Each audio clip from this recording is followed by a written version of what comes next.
Very good evening to all of you. Let's crack Rajasthan exams में आप सभी का स्वागत है। अनअकैडमी जैसा कि आप सभी को पता है इंडिया का एक लार्जेस्ट लर्निंग प्लेटफॉर्म है और मैं आपको यहाँ पर राजस्थान के जितने भी एग्जाम्स होते हैं, चाहे वो आरएस का हो, चाहे वो रीट का, कॉलेज लेक्चरर का, फर्स्ट ग्रेड का, सेकंड ग्रेड का, राजस्थान पुलिस कांस्टेबल, आरपीएससी, पटवार, जितने भी एग्जाम्स राजस्थान के द्वारा करवाए जाते हैं उन सभी के बारे में हम यहाँ पर पढ़ेंगे। तो ब्रीफ में मैं पहले आपको मेरे बारे में बता देता हूँ। मेरा नाम विवेक है। ग्रेजुएशन में मैंने बीसीए और पोस्ट ग्रेजुएशन में मैंने एमसीए किया है। यूपीएससी मैंने मेंस 2 टाइम्स लिखा है और 1 टाइम मैंने इंटरव्यू को फेस किया है। आरएस मेंस 2018 मैंने लिखा है। मुझे 5 साल का जो है एज ए असिस्टेंट प्रोफेसर जो है कंप्यूटर साइंस टीचिंग का एक्सपीरियंस है और पिछले 2 साल से भी अधिक जो है मुझे सिविल सर्विसेज के स्टूडेंट्स में जो है जीएस जो जनरल स्टडीज जो सब्जेक्ट होते हैं उनको पढ़ाने का अनुभव है। Crack RPSC with India's largest platform, तो उसके बारे में हम स्टार्ट करते हैं। तो उससे पहले मैं आपको बता देता हूँ कि सबसे पहले आपको अनअकैडमी के लिए रजिस्टर्ड कैसे करना है। उसके लिए आपको प्ले स्टोर पर जाकर अनअकैडमी की लर्निंग ऐप को इंस्टॉल करना है। तो अनअकैडमी की लर्निंग ऐप को जब इंस्टॉल कर लेते हैं आप, तो उसके कुछ बेनिफिट्स हैं सब्सक्रिप्शन लेने के। तो उन सब्सक्रिप्शन के बेनिफिट्स के बारे में अगर हम यहाँ पर बात करें तो आपको यहाँ पर जो है डेली लाइव क्लासेज मिलती हैं। उन लाइव क्लासेज में आप अपने डाउट्स जो है एजुकेटर के साथ में क्लियर कर सकते हैं और साथ ही साथ पोल्स में पार्टिसिपेट करके अपने आंसर्स को आप दे सकते हैं। सारे के सारे कोर्सेज जो आपको यहाँ पर अवेलेबल होते हैं वो स्ट्रक्चर्ड कोर्स होते हैं। स्ट्रक्चर्ड कोर्स का मतलब यहाँ पर ये है कि आप किसी का भी सब्सक्रिप्शन लेते हैं, जैसे कि आप आरपीएससी राजस्थान एग्जाम्स के बारे में, राजस्थान एग्जाम्स की प्रिपरेशन करना चाहते हैं तो आपको सबसे बड़ा बेनिफिट आपको यहाँ पर ये है कि आरपीएससी में जितने भी एग्जाम्स जो है यहाँ पर राजस्थान में जितने भी सरकारी एग्जाम्स होते हैं, जैसे कि आरएस का हो गया, रीट, पटवार, पुलिस कांस्टेबल के अंदर पुलिस कांस्टेबल भी और पुलिस एसआई भी, उसके अलावा कॉलेज लेक्चरर का,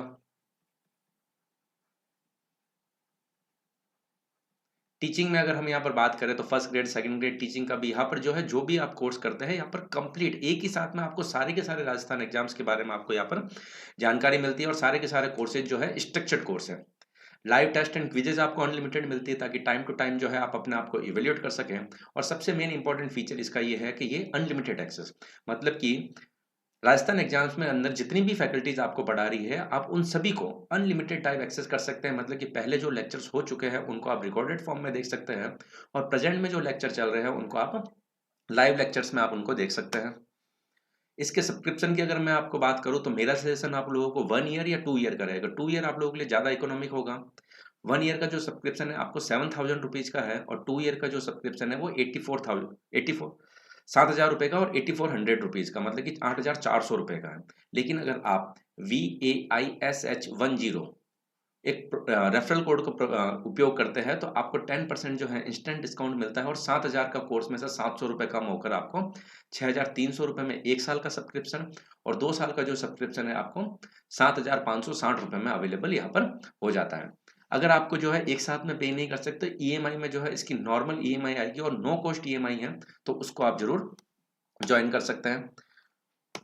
तो चलिए स्टार्ट करते हैं। तो आज का जो हमारा टॉपिक है और मैं आपको जो है ज्योग्राफी के बारे में पढ़ाऊंगा। और ज्योग्राफी आपको पता है कि जितने भी कॉम्पिटिटिव एग्जाम्स होते हैं, जितनी भी प्रतियोगी परीक्षाएं होती है उन सभी में, चाहे वो सेंट्रल गवर्नमेंट के द्वारा हो, चाहे वो स्टेट गवर्नमेंट के द्वारा हो, चाहे वो अदर स्टेट्स के द्वारा हो, ठीक है ना, चाहे राजस्थान स्टेट के द्वारा या अदर स्टेट्स के द्वारा, ज्योग्राफी एक वन ऑफ इम्पोर्टेंट, सबसे ज्यादा इम्पोर्टेंट है। इसके द्वारा जो है सवाल हमसे जो है अधिकतर पूछे जाते हैं। तो इसके बारे में हम क्या करते हैं, हम बेसिक से स्टार्ट करते हैं, एकदम बिगनिंग से लेकर, ताकि आप लोग जो है इसको समझ पाएं। और हम इसमें जो है बेसिक लेवल से लेकर एडवांस लेवल की ओर चलेंगे ताकि छोटे कंपटीशन एग्जाम्स में भी आप लोगों के लिए जो है बेनिफिशियल हो और बड़े कंपटीशन एग्जाम्स जैसे कि आरएस, कॉलेज लेक्चरर या और कोई भी एग्जाम, कॉम्पिटिटिव एग्जाम्स जिसमें ज्योग्राफी पूछा जाए, आप लोगों के लिए जो है सभी के लिए वो आपका जो है ये एक सिंगल वीडियो में, मतलब कि इस सीरीज में जो है आपको यहाँ पर कंप्लीट हो जाएगा। तो ज्योग्राफी को हम स्टार्ट करते हैं। तो चलिए स्टार्ट करते हैं। बेसिक से स्टार्ट करते हैं, बेसिक से हम एडवांस लेवल की ओर चलेंगे ताकि आप सभी प्रकार के प्रश्नों का उत्तर हल कर पाएंगे। तो देखिए सबसे पहले हम पढ़ लेते हैं ज्योग्राफी जो वर्ड है हमारा। तो देखिए ज्योग्राफी जो वर्ड है वो एक ग्रीक वर्ड है, ठीक है। तो ज्योग्राफी जो हमारा शब्द है वो कैसा है, एक ग्रीक वर्ड है जो दो पार्ट से मिलकर बना है, दो शब्दों से मिलकर बना है, एक तो जियो और दूसरा ग्राफोस। जियो का अर्थ होता है, आप सभी लोगों को पता है, पृथ्वी, और ग्राफोस का अर्थ होता है वर्णन। मतलब कि पृथ्वी का वर्णन जो करता है उसी को हम क्या कहते हैं, ज्योग्राफी। तो पृथ्वी का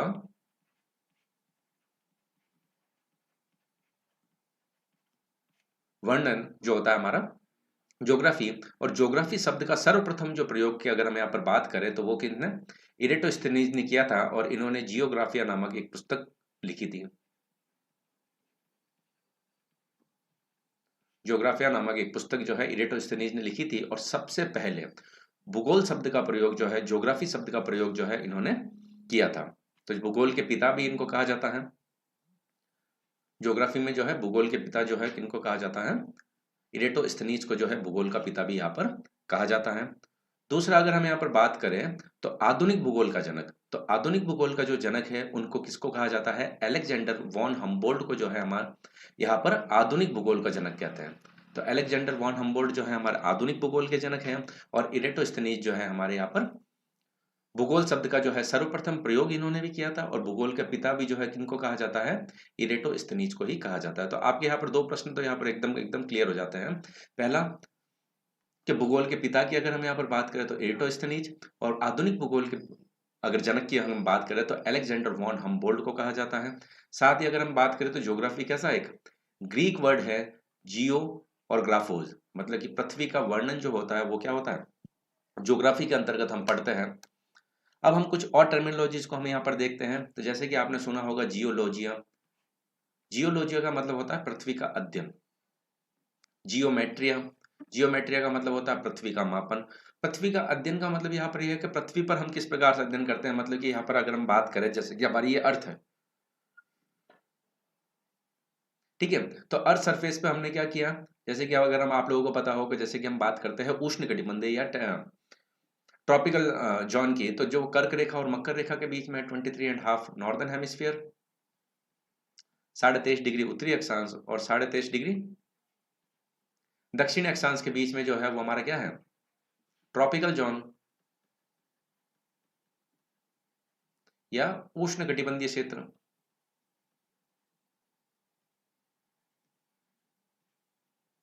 ट्रॉपिकल जोन या उष्ण कटिबंधीय क्षेत्र जो है हमारा यहाँ पर, वो उसके अंतर्गत जो जिस मतलब कि इसके बारे में जो हमने पढ़ा तो वो किस में आ जाएगा, हमारा जियोलॉजिया के अंतर्गत।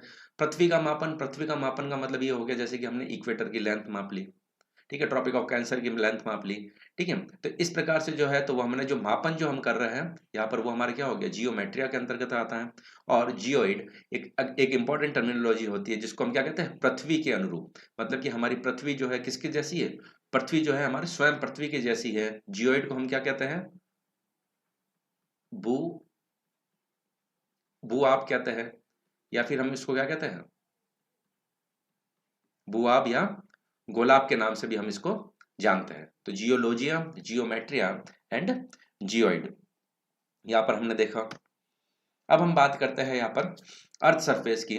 तो हमारी जो अर्थ है, तो सबसे पहले हम हमारे पृथ्वी के बारे में बात करें तो पृथ्वी जो है हमारे सौर मंडल का एकमात्र ग्रह है जहां पर क्या है, हमारा जीवन संभव है। एकमात्र ग्रह है। आप सभी लोगों को पता है कि हमारे सौर मंडल में कितने ग्रह हैं, 8 ग्रह है, 8 प्लेनेट है, ठीक है। तो 8 प्लेनेट को हम आगे देख लेंगे अभी। तो 8 जो ग्रह है जिसमें से एकमात्र ग्रह ऐसा है जिस पर जीवन संभव है, और इसी को हम क्या कहते हैं, नीला ग्रह, ब्लू प्लेनेट कहते हैं। क्योंकि आप सभी को पता है कि यहाँ पर जो है हमारे अर्थ सरफेस पे जो है, धरती पर जो है करीबन 71% यहाँ पर क्या है, हमारे यहाँ पर हमको जल मिलता है। और पृथ्वी का आकार कैसा है, पृथ्वी का आकार गोलाब है। और पृथ्वी का आकार गोलाब है, उसका प्रमुख कारण क्या है कि पृथ्वी जो है अपनी धुरी पर, पृथ्वी जो है अपनी धुरी पर किए जाने वाले परिभ्रमण के कारण, पृथ्वी जो है अपनी धुरी पर घूमती है। तो देखिए पृथ्वी जो अपनी धुरी पर घूमती है वो किस पे घूमती है, अक्ष पर घूमती है। अक्ष को समझना है तो आप बस इतना सा ध्यान रख लीजिए, उत्तरी गोलार्ध और दक्षिणी गोलार्ध को मिलाने वाली काल्पनिक रेखा क्या कहलाती है, अक्ष कहलाती है।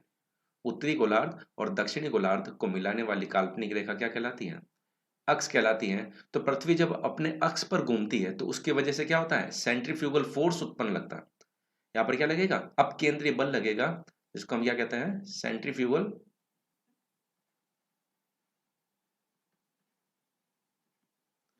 सेंट्रीफ्यूगल फोर्स जो है यहाँ पर लगता है, तो अपकेंद्रीय बल लगता है, जिसके कारण पृथ्वी का जो है विषुवत रेखीय क्षेत्रों में अधिक प्रसार हो जाता है। इसको हम देखते हैं तो देखेंगे कि पृथ्वी का जो है अपकेंद्रीय बल लगने की प्रकार से पृथ्वी का आकार जो है कुछ इस प्रकार का हो जाता है। तो पृथ्वी का आकार जब कुछ इस प्रकार का होता है तो ये देखिए, ये हमारी क्या हो गया, इक्वेटर, आप लोगों को पता है 0 डिग्री पे हमारा क्या है, इक्वेटर। और ये आपको पता है ये हमारा क्या है, पोल्स, ये नॉर्थ पोल और ये साउथ पोल। तो यहाँ पर हम जो समझने वाली बात थी, तो अपकेंद्रीय बल जो लगता है, सेंट्रीफ्यूगल फोर्स जो लगता है, उसकी वजह से क्या होता है, विषुवत रेखीय क्षेत्रों में जो है अधिक प्रसार हो जाता है। तो आप यहाँ पर देख सकते हैं विषुवत रेखीय क्षेत्र और पोलर्स।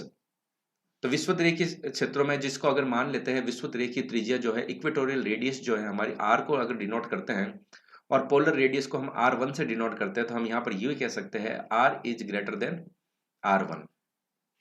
तो हम यहाँ पर ये क्या कह सकते हैं, R is greater than R1, मतलब कि विषुवत रेखीय क्षेत्रों में हमारा यहाँ पर अधिक प्रसार हुआ है। उसके अलावा हमने जो बात करी थी कि हमारे धरती पर सॉरी हमारे जो सौर मंडल है, हमारा जो सोलर सिस्टम है,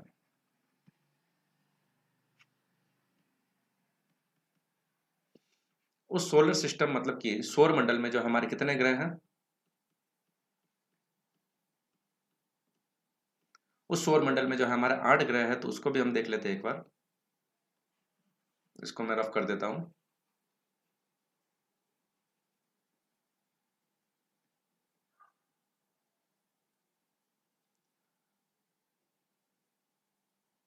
तो देखिए ये मैंने आपको एक सन बना दिया, ठीक है। अब हमारे जो 8 प्लेनेट है, 4, 5, 6, 7, 8, ठीक है, इनको मैं नंबरिंग दे देता हूँ 1, 2,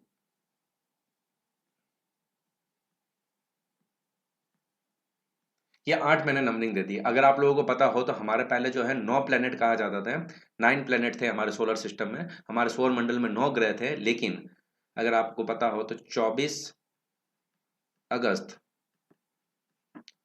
2006 से जो हमारा सौर मंडल का 9वां ग्रह जो था प्लूटो, जिसको हिंदी में यम कहते हैं, उसको क्या कर दिया गया, ग्रह की श्रेणी से उसको बाहर निकाल दिया गया, और उसको एक जो है ड्वार्फ प्लैनेट, या फिर उसको क्या बोला गया, एक बोना ग्रह बोला गया। बोना ग्रह का मतलब यहाँ पर यह हो जाता है कि जो ऐसा ग्रह जो ग्रह की सारी शर्तों को फुलफिल नहीं करता। देखिए ग्रह होने के लिए कुछ शर्तें होनी होती है, क्या शर्तें होती है उनको हम देखें। अगर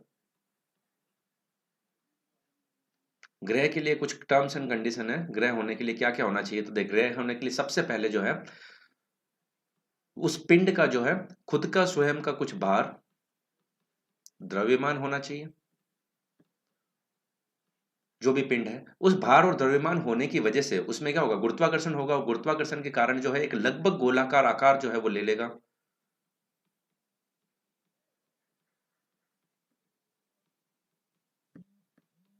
गुरुत्वाकर्षण होने के कारण जो है वो लगभग एक गोलाकार आकार को वो ले लेगा, और एक निश्चित पथ में किसी तारे के चारों ओर परिक्रमा करना चाहिए। किसी भी निश्चित पथ में एक तारे के चारों ओर जो परिक्रमा करता है, तो ग्रह होने के लिए सारी की सारी शर्तें जरूरी हैं। प्लूटो को निकालने का कारण क्या था ग्रह की श्रेणी से, कि वो एक निश्चित पथ में जो है यहाँ पर परिक्रमा नहीं कर रहा था। तो यहाँ पर जो है 1 से 8 जो मैंने लिखे हैं, उन सभी के मैं नाम लिख देता हूँ। फर्स्ट नंबर पे है हमारा यहाँ पर बुध, शुक्र, तीसरे नंबर पर आती है हमारी पृथ्वी, और फोर्थ नंबर पे हमारा मंगल। इसी प्रकार से 5वें नंबर पर है बृहस्पति, छठे नंबर पर है हमारा शनि, 7वें नंबर पर है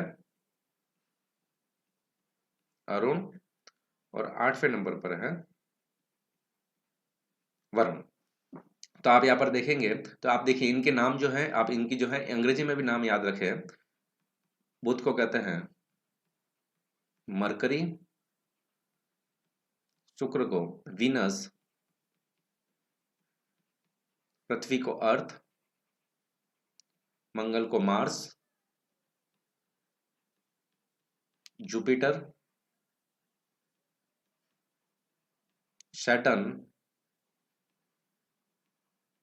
यूरेनस, नेपच्यून। देखिए इंग्लिश में याद रखने का कारण है, आप काफी बार यू भी देख सकते हैं, Uranus.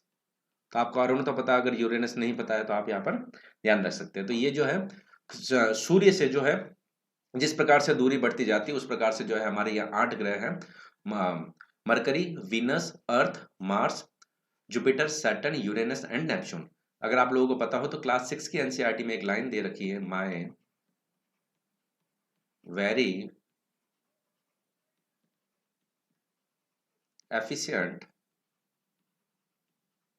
Mother just served us nuts. तो इसमें अगर आप जो है फर्स्ट लेटर अगर आप देखेंगे तो मरकरी, वीनस, अर्थ, मार्स, जुपिटर, सैटर्न, यूरेनस और नेपच्यून। तो ये हमारे जो है 8 ग्रह जो है, आप इन सभी का जो है फर्स्ट लेटर से भी अगर करेंगे तो आपको जो है 8 ग्रहों के जो है नाम यहाँ पर याद हो जाएंगे। तो ये हमने यहाँ पर देखा।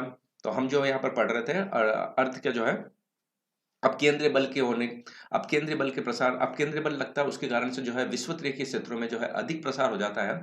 इसलिए जो है हमारे इक्वेटोरियल जो रेडियस होती है, विषुवत रेखीय क्षेत्रों की जो त्रिज्या है वो हमारे ध्रुवीय त्रिज्या से अधिक होती है। इसको हमने क्या माना था,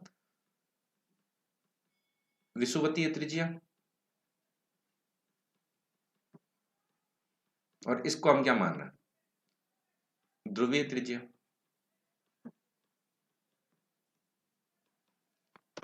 तो चलिए अब हम देख लेते हैं पृथ्वी की धुरी, जो पृथ्वी की एक्सिस है वो क्या है।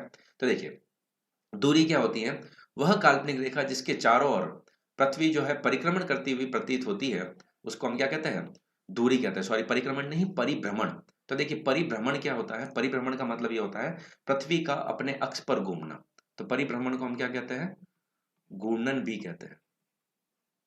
परिभ्रमण को हम क्या कहते हैं, घूर्णन भी कहते हैं। तो वह काल्पनिक रेखा जिसके चारों ओर पृथ्वी जो है अपने अक्ष पर घूमती हुई प्रतीत होती है वो क्या कहलाती है, पृथ्वी की धुरी कहलाती है। और ये पृथ्वी की जो धुरी है वो क्या है, लंबवत नहीं बल्कि क्या है, 23.5 डिग्री झुकी हुई है। तो सबसे पहले देखिए मैंने आपको अक्ष तो बता ही दिया था, मतलब कि उत्तरी ध्रुव और दक्षिण ध्रुव को मिलाने वाली काल्पनिक रेखा, ये दक्षिण ध्रुव, ये उत्तरी ध्रुव, ये नॉर्थ पोल, ये साउथ पोल। तो नॉर्थ पोल और साउथ पोल को जो मिलाने वाली जो काल्पनिक रेखा उसको हम क्या कहते हैं, अक्ष या एक्सिस कहते हैं। और इस एक्सिस पर जो पृथ्वी जो घूमती है तो उसी को हम क्या कहते हैं, वही हमारी पृथ्वी की दूरी है। और ये जो है सीधा नहीं होकर, मतलब कि परपेंडिकुलर, मतलब कि 90 डिग्री ना होकर ये कितना है, 23.5 डिग्री झुका हुआ है। तो मतलब कि पृथ्वी का जो अक्षीय झुकाव है वो कितना है, 23.5, मतलब कि 23.5 डिग्री पृथ्वी का अक्षीय झुकाव है। और पृथ्वी की अगर हम कक्षा की बात करें तो पृथ्वी जो सूर्य के चारों ओर जो चक्कर लगाती है, पृथ्वी जो सूर्य के चारों ओर दीर्घ वृत्ताकार पथ में, ये सन है, सूर्य के चारों ओर जो दीर्घ वृत्ताकार पथ में यहाँ पर जो पृथ्वी चक्कर लगाती है वही हमारी क्या है, ये पृथ्वी की ऑर्बिट है, ये पृथ्वी की कक्षा है। और पृथ्वी का जो कक्षीय झुकाव है वो कितना है, 66.5 डिग्री। कक्षीय झुकाव जो है कितना है वो 66.5 डिग्री।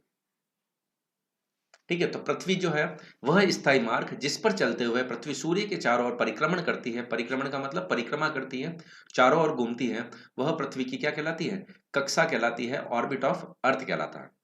उसके अलावा दीर्घवृत्ताकार या अंडाकार कक्ष में चलते समय ये सूर्य के चारों ओर परिक्रमा करती है। तो पृथ्वी जो है सूर्य के चारों ओर जो परिक्रमा करती है दीर्घवृत्ताकार या अंडाकार पथ पर करती है।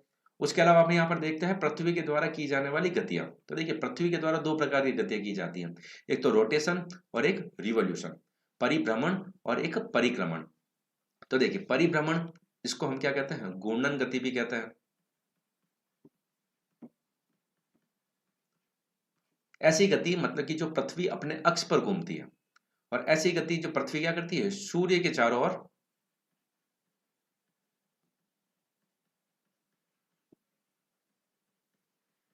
देखिए किसी के चारों ओर अपन जब घूमते हैं तो उसको हम क्या कहते हैं, परिक्रमा। तो परिक्रमा से वर्ड क्या बन गया हमारा, परिक्रमण। और तो हमको कंफ्यूज होने की जरूरत नहीं है परिक्रमण और परिभ्रमण में। तो अगर हमको परिक्रमण का पता चल गया, मतलब कि कोई ऑब्जेक्ट है, उस ऑब्जेक्ट के चारों ओर जब हम घूम रहे हैं तो उसको हम क्या कहेंगे, परिक्रमण गति या परिक्रमा।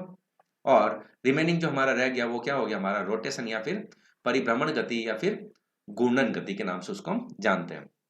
अब घूर्णन गति से होता क्या है, तो देखिए पृथ्वी जो है, पृथ्वी के द्वारा अपनी ही दूरी के चारों ओर की जाने वाली जो है वृत्ताकार गति परिभ्रमण कहलाती है। मतलब कि पृथ्वी जो है अपने अक्ष पर जो घूमती है, एक्सिस पर जो घूमती है, वही हमारी क्या कहलाती है, रोटेशन कहलाती है।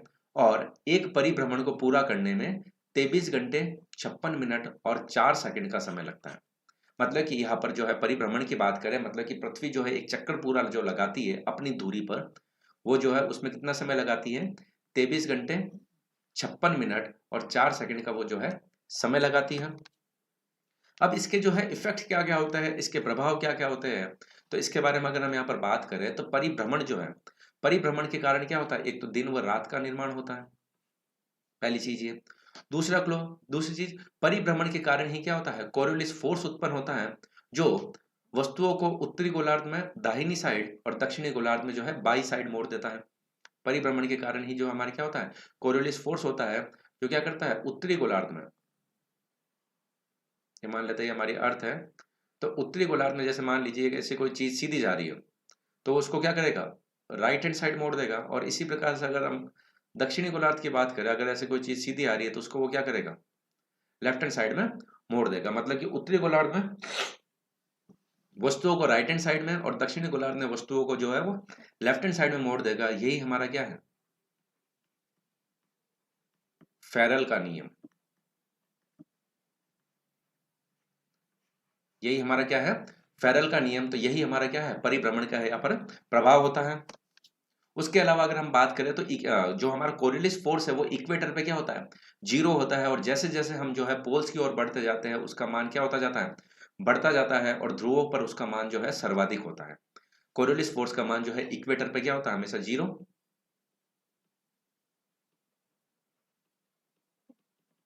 और पोल्स पर जो है हमारा हमेशा क्या होगा, मैक्सिमम होगा। और वस्तु की गति बढ़ने के साथ साथ में क्या होता जाएगा, कोरियोलिस फोर्स का मान भी यहाँ पर हमारे पास में बढ़ता जाएगा। जैसे जैसे वस्तुओं की गति बढ़ेगी वैसे वैसे कोरियोलिस फोर्स का मान बढ़ता चलेगा। अब हम पढ़ते हैं यहाँ पर परिक्रमण के बारे में। तो परिक्रमण का मतलब यहाँ पर ये होता है कि पृथ्वी के द्वारा सूर्य के चारों ओर की जाने वाली वृत्ताकार गति। मतलब कि पृथ्वी जो सूर्य के चारों ओर जो चक्कर लगाती है, जिसको हम किस नाम से जानते हैं, जिसको हम वर्ष के नाम से, मतलब कि एक वर्ष होता है हमारा। तो एक साल जो है हमारा कितने दिन का होता है, 365 दिन, हम ये मानते हैं। तीन, लेकिन एक्चुअल में जो होता है वो 365 दिन और 6 घंटे का होता है। लेकिन इस 6 घंटे को भी हम किस एक्चुअल एग्जैक्ट की अगर हम बात करें तो 5 घंटे 48 मिनट और 46 सेकंड का यहाँ पर समय लगता है। और ये जो 6 घंटे होते हैं, जिसको लगभग 6 घंटे मान लेते हैं, तो प्रत्येक 3 वर्ष बाद 6 6 6 6 घंटे 6 घंटे 6 घंटे और चौथे वर्ष के 6 घंटे, तो प्रत्येक चौथे वर्ष में क्या हो जाता है हमारे यहाँ पर, लीप ईयर। लीप ईयर बोलते हैं, लीप वर्ष या अधिवर्ष बोलते हैं, जिसमें क्या होता है फरवरी में जो हमारे कितने हो जाएंगे, 29 दिन। मतलब कि 29 यहाँ पर आपकी क्या हो जाएगी, फरवरी होगी।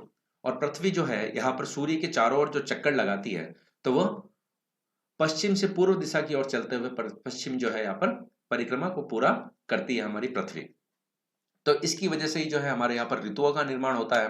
तो इसको हम थोड़ा सा समझ लेते हैं, मान लेते हैं ये हमारी हमारा ये जो है सन है।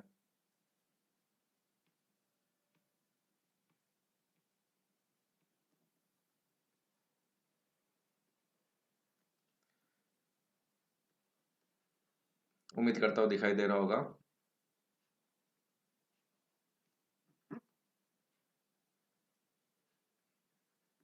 ये सन से सन रेज निकल रही है।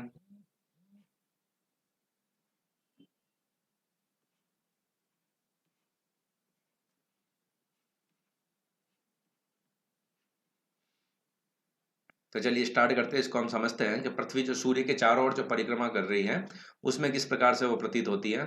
तो ये हमारी अर्थ है, ठीक है। इस अर्थ को मैं जो है टिल्ड बना रहा हूं। ये आपको पता है, ये हमारा उत्तरी ध्रुव, ये हमारा दक्षिणी ध्रुव, और मैं यहाँ पर बीच में सिर्फ एक इक्वेटर को बना रहा हूँ, ठीक है। इसी प्रकार हम, ये पृथ्वी जो है हमारी क्या है, झुकी हुई है। दक्षिणी ध्रुव, ये हमारा उत्तरी ध्रुव, और ये हमारी इक्वेटर। ये पृथ्वी हमारी फिर टिल्ड है, north pole, south pole, equator. ये पृथ्वी हमारी टिल्ड है, साउथ पोल, नॉर्थ पोल, और ये हमारी इक्वेटर, ठीक है।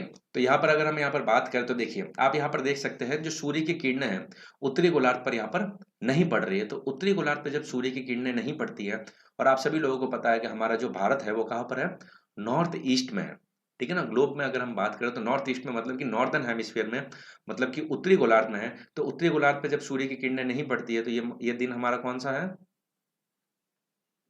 ये दिन जो है हमारा यहाँ पर 22 दिसंबर का है। और इस दिन क्या होता है, विंटर सॉलिस्टिस,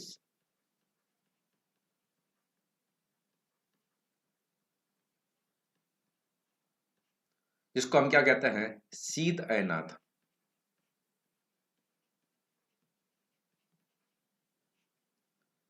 ठीक है। अब पृथ्वी जो है यहाँ पर चल रही है, तो यहाँ पर जो है, यहाँ से निकलकर पृथ्वी जो है यहाँ पर इस प्रकार से आई। तो यहाँ पर देखिए 22 दिसंबर के बाद में हमारे पास में एक दिन आ रहा है 21 मार्च का। 21 मार्च को आप लोगों को पता है, देखिए यहाँ पर शीत अयनात जो हुआ ना, तो शीत अयनात में क्या होता है कि जो हमारा उत्तरी गोलार्ध है, उत्तरी गोलार्ध में तो यहाँ पर क्या होता है, शीत ऋतु,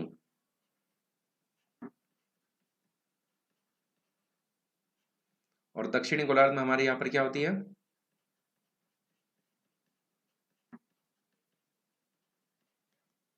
ग्रीष्म ऋतु। 21 मार्च की अगर हम यहाँ पर बात करें तो 21 मार्च को हमारे यहाँ पर क्या होता है, विषुव होता है। इक्विनॉक्स मतलब कि दिन और रात जो है दोनों बराबर होते हैं। और इक्विनॉक्स की अगर हम यहाँ पर बात करें तो उत्तरी गोलार्ध में क्या होगी, वसंत ऋतु, जिसको हम स्प्रिंग के नाम से भी जानते हैं। और दक्षिणी गोलार्ध में यहाँ पर क्या होगी, इसको कट कर देता हूं, शरद ऋतु। तो दक्षिणी गोलार्ध में हमको यहाँ पर क्या मिलती है, शरद ऋतु, और वहां पर क्या होगा हमारा इक्विनॉक्स। उसके बाद की अगर हम यहाँ पर बात करें तो 21 जून,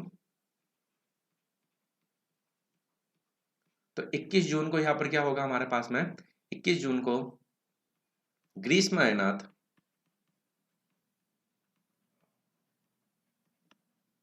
ग्रीष्म अयनात में हमारे पास में क्या हो जाएगा, ग्रीष्म अयनात में हमारे पास में उत्तरी गोलार्ध में ग्रीष्म ऋतु, और दक्षिणी गोलार्ध में शीत ऋतु। और उत्तरी गोलार्ध में सबसे बड़ा दिन, और दक्षिणी गोलार्ध में जो है सबसे छोटा दिन। और यहां पर अगर हम बात करें, ये जो है 23 सितंबर, 23 सितंबर को उत्तरी गोलार्ध में हमारे पास में क्या मिलेगा, 23 सितंबर को उत्तरी गोलार्ध में हमको मिलती है शरद ऋतु, ऑटम। और दक्षिणी गोलार्ध में जो हमको यहाँ पर मिलती है वसंत ऋतु, या फिर जिसको हम क्या कहेंगे, स्प्रिंग। और ये जो होता है ये भी हमारे क्या होता है, विषुव होता है। विषुव का मतलब यहाँ पर जो है पूरी संपूर्ण पृथ्वी पर जो है दिन व रात जो है हमारे यहाँ पर इक्वल होते हैं। 22 दिसंबर को अगर हम बात करें तो उत्तरी गोलार्ध पर जो है संपूर्ण रात होगी, और 21 जून की बात करें तो दक्षिणी गोलार्ध पर जो है हमारी यहाँ पर संपूर्ण रात होगी। मतलब कि दिन और रात जो है यहाँ पर 6-6 महीने के होते हैं, कहाँ पर, ध्रुव पर। तो इसकी वजह से जो है हमारे यहाँ पर ऋतुओं का निर्माण होता है। तो इसके हम प्रभाव के बारे में देखें तो प्रभाव क्या है, हमारे पृथ्वी पर ऋतुओं का निर्माण जो है ध्रुवीय क्षेत्रों में 6 महीने के दिन व 6 महीने की रात के लिए परिक्रमण जो है उसका जिम्मेदार है। और साथ ही साथ जो है क्या है, उसका अक्षीय झुकाव भी उसके लिए जिम्मेदार है। इक्विनॉक्स के बारे में हमने बात करी कि वर्ष के वह दिन जब सूर्य जो है विषुवत रेखा के लंबवत होता है, तो उसको हम क्या कहते हैं, इक्विनॉक्स। 21 मार्च और 23 सितंबर, मतलब कि यहाँ पर संपूर्ण पृथ्वी पर जो है दिन व रात जो है यहाँ पर क्या होंगे, हमारे बराबर होंगे। और सोलिस्टिस के बारे में हमने बात करी, अयनात के बारे में बात करी, तो वे दिन जब सूर्य जो है कर्क रेखा और मकर रेखा के लंबवत होते हैं, जब उसको हम क्या कहते हैं, अयनात के नाम से जानते हैं। लेकिन जब सूर्य कर्क रेखा पर लंबवत होगा, मतलब कि वो दिन कौन सा होगा हमारा 21 जून का, तो 21 जून को जब सूर्य जो है कर्क रेखा के लंबवत होता है तो उसको हम क्या कहते हैं, ग्रीष्म अयनात। और जब जो है हमारा ये उत्तरी गोलार्ध का सबसे बड़ा दिन और दक्षिणी गोलार्ध की जो है सबसे लंबी रात, यहाँ फिर हम यूं बोल सकते हैं, उत्तरी गोलार्ध में सबसे छोटी रात और दक्षिणी गोलार्ध में सबसे लंबा दिन। और 22 दिसंबर की अगर हम बात करें तो इसको हम जो है विंटर सोलिस्टिस के नाम से जानते हैं या शीत अयनात के नाम से जानते हैं, क्योंकि यहाँ पर मकर रेखा पर सूर्य जो है लंबवत चमकता है और दक्षिणी गोलार्ध पर जो है सबसे लंबा दिन और उत्तरी गोलार्ध पर यह जो सबसे लंबी रात होती है। ठीक है, तो यहाँ पर हमने जो है अर्थ की जो है बेसिक गतियों के बारे में देखा, तो आप लोग समझ सकते हैं। अगर आप लोगों को जो है लेक्चर पसंद आया तो लेक्चर को लाइक जरूर करें, अधिक से अधिक जो है शेयर जरूर करें। अगर चैनल को सब्सक्राइब नहीं किया तो चैनल को सब्सक्राइब जरूर करें। और किसी भी प्रकार का आपको किसी भी प्रकार का कोई भी डाउट हो तो आप जो है VAISH10 कोड का यूज कीजिए, 10% आपको डिस्काउंट मिलेगा और आपको उसके साथ साथ में जो है प्रॉपर गाइडेंस भी मिलती रहेगी। Thank you so much, thanks a lot, bye, take care.